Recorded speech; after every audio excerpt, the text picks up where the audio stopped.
welcome back to my YouTube channel. Yes, it's been so long, but I was so busy during GCSEs that I barely got any videos out, and then after GCSE I just wanted to rest and could not be bothered to edit this whole video, but I did record all of the footage and I finally decided like 6 months later to edit it for you guys.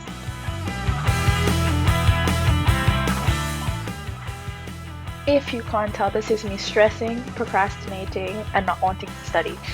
This is around 2 months before my exams, maybe 3 months. It's March time, and I'm just all over the place. There's distractions, there's other things to do, but there's mocks and tests to study for, and I'm sitting here in the middle of the night stressing over why my phone is on 5%. It's on 5% because it's like 11 o'clock, which is what I just said in the video. So this video is really just about my tips for my iGCSEs, and one of the best things I did was create this timetable, which was over a 3.5 month duration, and I just wrote out as detailed as I could what to do and what to study each day. And this can be a good thing and a bad thing, because if you set it out too much in stone and then you end up missing a day, it can be very hard to catch up because you've set so much work for every day. But it is also helpful because it keeps you accountable, and the more days you fall behind, you're gonna want to catch up because you're gonna look at the mortifying list of just subjects and lessons and tasks that are catching up to you. So honestly, make a list, make a schedule, a timetable, or anything. It can be monthly, weekly, or daily.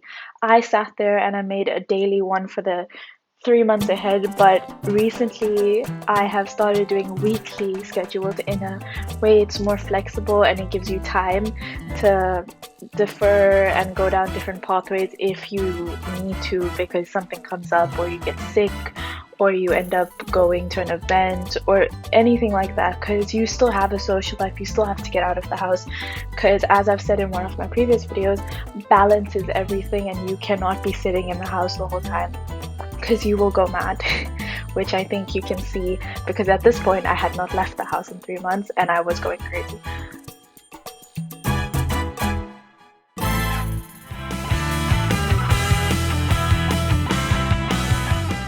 My next tip is, although juxtaposing the first tip, don't procrastinate by making constant to-do lists. You should make a set list at the beginning of the week or the beginning of the month for everything you want to do in that month.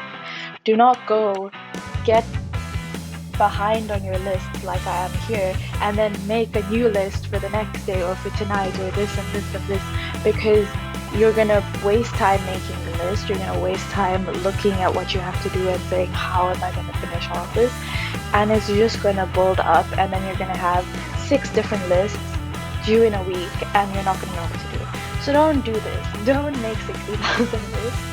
Just try to set a schedule, which I'll show you examples of a schedule that I've done recently during A-levels, and just it'll really help.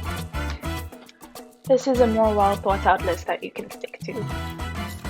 Tip number 3, this process can be overwhelming. You can go through time periods where everything gets very real and you realize your exams are literally in a month and you have 2 years worth of content to cover. I would suggest, even though you need to start early, if you haven't started early enough to fit all the content in, you start by traffic lighting the content that you find hard, and then what you find easy, so red for anything you don't understand and then green for things that are already easy for you, and then you go over all the hard topics first, and then you work your way to the medium topics and then the last topics. This will really help you with time management, because you should be okay enough with the last topics to not really go over it and still be happy. Eventually I found a good balance, going out around once every 2 weeks or once a week, depending on how your schedule looks and how early you start revising, should be working out. It will help you take a break from the books, it'll help you get some fresh air, which is all gonna benefit you physically.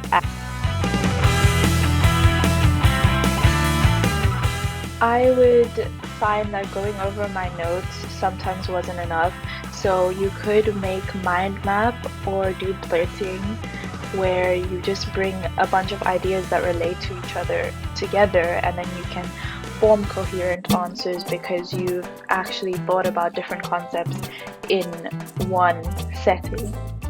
This helps a lot with biology, but it can also help with economics and other subjects that have a large variety of concepts that they can bring into one essay question, for example. At the end of the day, stress is good. It keeps you on top of everything and it keeps you wanting to move forward. But don't throw away all your hobbies because you have to study. Still get up and go to the gym. Still go play the sport you like to play, because physical exercise has been proven to help you function better. Eat 3 meals a day. That's all going to benefit you really well when it comes to the long run. 2023.